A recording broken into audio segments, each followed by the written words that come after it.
This is the legendary Super Saiyan. Before I destroy you, I'm going to need you to subscribe to UnrealEntGaming and turn on notifications to never miss a single upload. Also, follow UnrealEntGaming on these social media platforms. And if you don't, I'll destroy you along with your entire planet. What, Broly? Frieza, prepare to die! Now with the official Dragon Ball Super Broly trailer having to be in the history books, many fans all around the world are anticipating in what's going to happen between the altercation of Broly, Frieza, Goku, and Vegeta in this upcoming movie. As joining me here today to tackle the subject of the recent Dragon Ball Super Broly trailer and to further discuss the events of what may play out in this upcoming movie is my good friend Dragon Ball YouTuber EmoshIsLive. As this trailer had encompassed so much of what the fandom had been asking for, especially since last December after finding out that this Dragon Ball movie is not only going to feature the most amount of Saiyans that we've ever seen on screen, but having to dive in depth with the story concept behind Bardock, King Vegeta, and yes, even Frieza. And I personally feel that the beginning of this movie is going to introduce the original encounter between King Cold, Frieza, and the Saiyans. So Emosh, I wanted to ask you two things right from the start. Number one, what kind of influence do you believe Bardock is going to have in this film, having to further understand and learn about Frieza's motives and also taking an approach to save his child? But also alongside Bardock, what are your thoughts on the first encounter between King Cold and the Saiyans as we transition further into this movie? So as far as like Bardock knowing something, it's if they're taking it like page from page, scene from scene, quotation from quotation from Dragon Ball Minus, it's pretty much just Bardock having a bad feeling and essentially just he listens to his gut instincts, right? And that's something that you do as a warrior. So I guess I like it because I did enjoy Minus. I did like it for what it was worth. It was only a few pages, but I did enjoy it. I wish it was more. So if that's any kind of indication as to how I felt about that and basically the scenarios and the sequence of events that are taking place in the movie as far as the trailer is concerned, then yeah, I totally enjoy it. I think it's good that we're getting some kind of backstory. Even if they're changing a couple of things, even if they're retconning a couple of things, they probably just felt like this would fit better for, I guess, the future, whatever it is they're trying to portray. And I'll take it. I'm not going to argue with it because they're basically giving me everything that I asked for. So I'm not going to argue with them.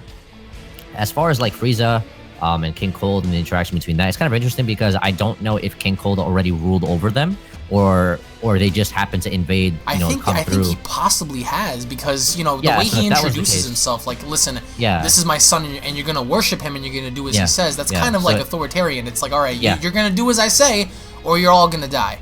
Yeah, it basically implies that King Cold is passing, you know, the sovereignty of planet Vegeta over to his son Frieza. And then I guess King Vegeta is just like, bro, what the heck is going on? This is some bullshit. But yeah, you kind of get the idea. So that's pretty generic and pretty standard. It's not something worth nitpicking at. I enjoy it because it's short and straight to the point. I think the sole purpose of this trailer, I think it's pretty obvious, was just to give people that sense of feeling as far as like having a blast from the past kind of a feeling, right? And I totally got that. Right. I was never really a fan of the Ginyu Force, but seeing them as I grew up, it was really cool to see them again here in 2018 now that I'm 29 years old.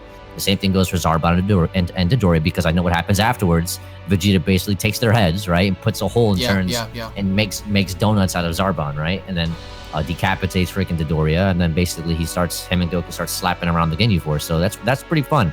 It's pretty cool. So I think just seeing them all together in one movie and in one scene, in addition to basically seeing Bardock and his wife and stuff like that, baby Goku, Vegeta, and then Broly and how Paragus, it's basically like what it was for the first Broly movie, but just done properly with some kind of level of thought process. And I enjoy it. I just flat out enjoy it. I don't have any. I really like. Yeah, I don't have any criticisms really. And even if I did, they're not worth at least discussing to the point where it's just like, yeah, let's make a video on it. It's very hard, I think, to criticize the trailer because I think, in my own subjective opinion, the trailer was done very well. We saw highlights of, I believe, the interaction between the Saiyans. As we spoke about on your video, we talked about how the potential was there for King Cold and Frieza to arrive on planet Vegeta for the first time, because the way Frieza introduces himself, you know, as an adolescent, he goes, hello monkeys, you know, for the first time, not knowing any better. But I think that that's when his reign begins, and I think that it really varies as to if he's young or if he's, you know, currently in the same age as he was before, except this time without the armor. It's really hard to tell, but I really enjoy how Frieza seems a bit more condescending, and I think that he looks really cool in his design because, like you said before, he reminded you instantly of Lord Chilled, and I think that it's a really cool callback. But what I really found fascinating, and I think it's going to be the main focus of this video, was the exiled warrior known as Broly. Now, we spoke about this on your video. We kind of, you know, discussed this off camera. We talked about how there has to be a legitimate reason as to why Broly was exiled. You don't just exile someone, or you don't banish someone from a village, a town, you know, a state, a country, or planet without legitimate reasoning. Of course, we haven't, you know, banished anyone off of our own planet, but here we have a baby being banished from the planet for a very specific reason. My question to you is it because they're keeping the same narrative to where Broly is extremely powerful as a baby and King Vegeta feels threatened, so perhaps instead of trying to assassinate him or kill him like he did when he was a baby in movie 7, they're taking a more different approach in trying to be a bit more calculating and saying, you know what, we're gonna banish him and leave him out to die, leave him left for dead, and see what happens there? Or do you think it has something to do with the S cells that Toriyama had referenced, you know, a couple of months ago? Because that could be a huge driving factor as to why they just decided to, like, just, you know, get rid of him. He hasn't done anything, and I think the way Paragus, you know, kind of went about this, he was like, alright, well, I'm gonna take him under my wing, I'm going to train him, and I'm going to have my revenge. He didn't say we're gonna have our revenge, he said I'm going to get my revenge. So, what are your thoughts on Broly being exiled? Why do you think he got exiled? And with Paragus kind of spinning things, which I think he's going to do you think that Paragus is kind of getting in Broly's ear as he grows up and saying, listen, it's King Vegeta's fault, it's Vegeta's fault, it's all of them that looked down on you kind of thing? Or is he basically going to be just telling Broly the truth? Well, I mean, it's part of it is the truth, right? It's not like what happened was a lie. It's just the idea that Paragus is exacting his revenge and his hatred for what happened to his son through his son. And especially, and because of that, we can basically imply that, yeah, the context is implying that Broly has a substantial power level or battle power at that age. And it's not so much that maybe it was a threat to actual King Vegeta, but it could have been a threat to the idea, okay, for example, we see King Vegeta have this massive boner for his own son. How baby Vegeta had this impressive battle power at birth, or whatever the age as far as that time frame of that scene was. So, you know, and then to see someone else come out of nowhere and just basically supersede that, it's just like, yeah, I mean, get rid of him. Like, no, that cannot happen. So it's just blatant pride at that point, in my opinion. I don't think it would necessarily threaten King Vegeta, because if especially when he's under the impression that he's being ruled by someone like Frieza and King Cold. So why would you banish someone if he's a threat to you, if that same threat to you could be a potential threat to Frieza and King Cold, right? So the idea is that it has nothing, I don't think it has anything to do with it being a threat to King Vegeta, but if anything, it's a threat to his own pride and his understand that, yo, my own son is weaker than this guy. Like, hell no. Get rid of him, erase it from ever happening, you know, and stuff like that. As opposed to the first movie where they stab him to death and leave him left for dead in the middle of nowhere, and then baby Broly basically tanks a planetary attack, like planetary explosion, survives in space, saves his father and stuff like that, and then ends up killing his own father later on. But the idea is that, okay, I just think that that's what's going to be about. Broly was born with an impressive battle power, higher that supersedes baby Vegeta, obviously Goku, and King Vegeta was just butthurt about it. That's just blatantly what's basically being implied, because he references battle power for baby Vegeta. Yeah. And because of that, we can imply that, okay, well, you plan to send my son to a distant planet? I'll tell you what, I'll raise him to be a mighty warrior. Well, but Emish, wouldn't that basically imply that Broly's weak? Well, what would be the other reason for them banishing him if he wasn't stronger than at least King Vegeta's son, right? So even if he's still weak, the point is that he's probably stronger than King Vegeta's son or close to it. And that's probably what got him butthurt. And then basically it's, okay, well, let's exile him. And then he leaves with him, which basically explains why both Paragus and Broly end up surviving after Frieza destroys the planet. Vegeta survives probably because he didn't answer the call after Frieza calls everyone back to planet Vegeta, him and Raditz and stuff like that. So that explains that, and that's basically what took place in Dragon Ball Minus for the most part. He just says, "Forget it. We'll just pretend we didn't hear it." And then basically when he goes back home, there's no more home. What the hell happened? You know, so it's just like, all right, well, just tell them a meteor fell on it. You know, that's basically what they say. I definitely think that the concept of him trying to go back home might be there. But I also feel like with Frieza being involved, that's going to be a big thing, because not only is Broly going to pursue Vegeta for what happened with King Vegeta and the exiling process, but I think that with Frieza destroying the planet, that could be another thing. We don't know if Paragus raises Broly to be a really great warrior, and then just when he feels like the time is right, they try to go back and they find nothing. It's like, what happened to the planet? We need answers. I think that there's a lot of manipulation in this movie, both good and bad, and we spoke about this off camera.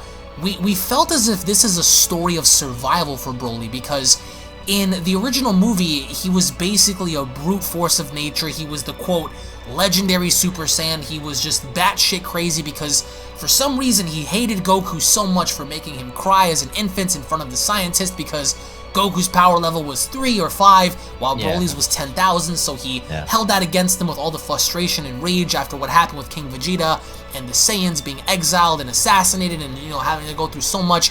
Now it's different. Now it's mainly like, okay, you go off, you do your own thing, you know, you're left to fend for yourself here. So I can really sympathize with Broly because I think that it's going to be a story of survival. I think that Broly's going to come back to prove a point because he's obviously going to be targeting Vegeta based on what his father did for his decision and his choice. My question to you is, do you see this being a story of survival and redemption, or is this a story of, you know, a gifted warrior who grew up to be a great fighter, but then based on all the power that he has, loses himself in that mind state and becomes this absolute monster?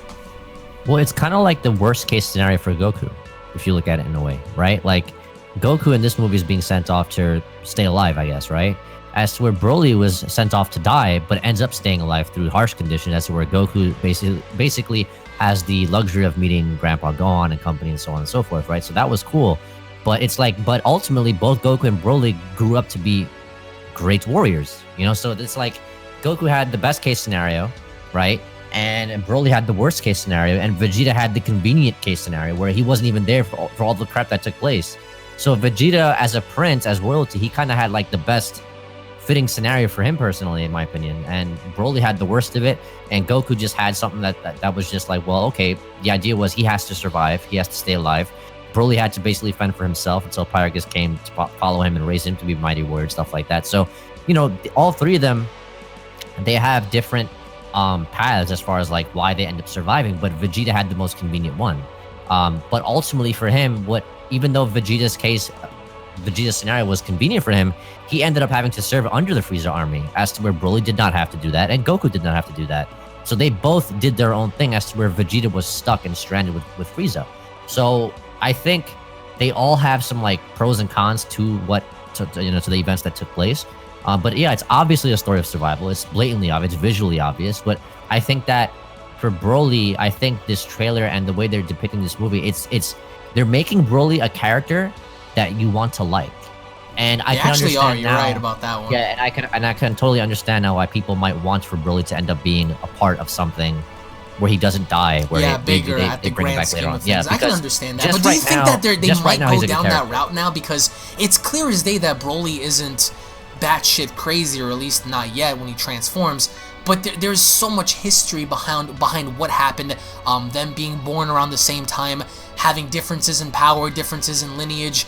Do you really see there being a possibility to where they kind of leave it open-ended with Broly? They don't really kill him off, or maybe something else happens. He's persuaded, not mainly being a good guy per se, or maybe, you know, like we spoke about before, he's just so dangerous that keeping him around would be a detriment, not just to planet Earth, but potentially the entire universe. So, what do you think the end goal is here, especially with the story they're building up? No, I think he's gonna end up being too dangerous to keep alive, and ultimately, I think he's gonna end up like Cell. And I don't mean to tarnish Cell's name, and I don't mean to tarnish this iteration of Broly's name either. But what I mean by that is that Cell was arguably the villain with the most amount of potential because of what he was compromised, based on what he was basically composed of, right? The cells and all this other stuff, right? Hence his name. But he's nothing. Like, he's never been brought back. He's never really been expanded upon. Even his motive was shit. So Broly, in an essence, is kind of like that. He doesn't have a shit motive, but he has the most potential, and I don't think that he would make it through personally. Would I like to see it? I think that capitalizing on Broly dying would make people like him more. I personally think that. I think they might disagree with him dying, but I think him dying and wondering what if will make people enjoy the idea of what Broly is in this modern day and age, 2018 going into 2019. They will really, really appreciate Broly more. And I think that's what the goal is here. Killing they want to be the able to sell exiled it. survivor, though? I mean, yeah. Yeah, I mean, like, for example, when 17 died, people instantly became fans of him. Like, when Goku Right, but died all those 17 times, was never banished, you know, left to fend no, for that's himself. irrelevant. You know? It's irrelevant. It's basically, it's the build up to that point. So the same thing over here. You have this story of everything going on, and you have the build up to his inevitable demise, and you just end up leaving the theater like, damn, man, that movie was so fucking good. I wish Broly was alive. You're not gonna sit there and say, Broly, the movie sucked because Broly died. Like, you're not gonna say that. You're gonna say, wow, I wish he was alive. He's such a good character. Damn, like that's something you're gonna want, and that's kind of like a good marketing gimmick if you kind of catch my drift. Where if you look into the future and you say, well, you know what? If the fans end up demanding Broly so freaking much, you know, they might end up bringing him back the 2 or 3 times the same way they did in the original series of Dragon Ball Z. You never know. Frieza, but I think by killing him off, by killing him off now, it will develop that desire to want to see more of him in the future. And I think that's what's important, especially long term. Eerily enough, I'm not really sure if Broly's going to survive by the end of this movie. It's possible, and I think they're centering the story around him having to be a survivalist, especially coming off of having to be banished, which I think is a really big and important factor for his character. But I think going forward, the person that we have to look after is Paragus, and I think that the way Broly's going to be molded in this film is going to be very different in comparison to his previous movies, much better in my opinion. But I really do enjoy the execution factor in seeing Broly be put through everything that he's being put through, because we get to see a little bit of an insight as to how he came up, his upbringings, and it's very tragic. I think it's very, you know, sad to see the way he grew up, having to be exiled, having to be a survivalist, and trying to basically live off of what he can to survive. And now that he's grown, he's become a much deadlier force than ever before, and I think that a lot of people need to pay attention to that, because even though it's the title of Broly, it's still not the same Broly in which we remember, and I think that that needs to be taken into account, especially after seeing what happened in trailer number 2. I love the concept of Frieza having to be Frieza. I love the concept of King Cold. King Cold, I think, is going to serve his purpose in only delivering the message to remind the Saiyans who they should bow down to remind the Saiyans of their place. But in the end, guys, we would like to get your thoughts in the comment section below. What did you guys think about trailer number 2?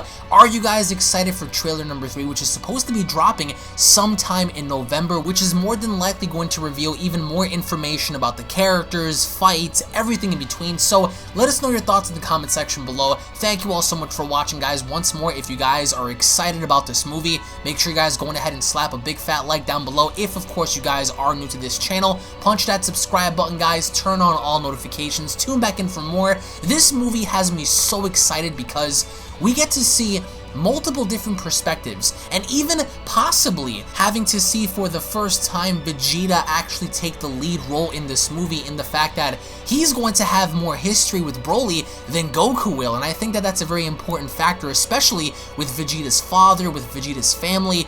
The entirety of the Saiyan race is going to fall on Vegeta having to basically be the target of Broly and Paragus' revenge. So I want to get your thoughts down below. Thank you all so much for watching, guys. Once more, if of course you guys are excited, let me know your thoughts, and I'll be seeing you all down in the comment section below. Have a wonderful day, everybody. Peace.